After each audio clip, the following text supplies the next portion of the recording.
Kapit pa, bago mo scroll ito, meron lang akong sasabihin sa iyo. Paalala ng Panginoon sa Exodus 14:14. The Lord will fight for you. You need only to be still. I will pray for you, Lord. I pray for my faith palm na nasa kabilang screen. Ano man po ang pinagdadaanan niya today, ang kapayapaan ay maranasan nila. Let your will be done.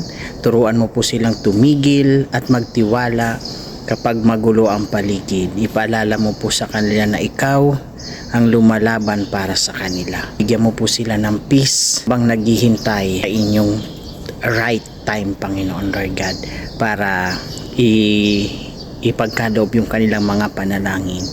Lord, hindi man nila alam ang susunod na mangyayari, tulungan mo po silang manatili matatag at kumakapit sa pananampalataya. In Jesus' name, Amen. God bless.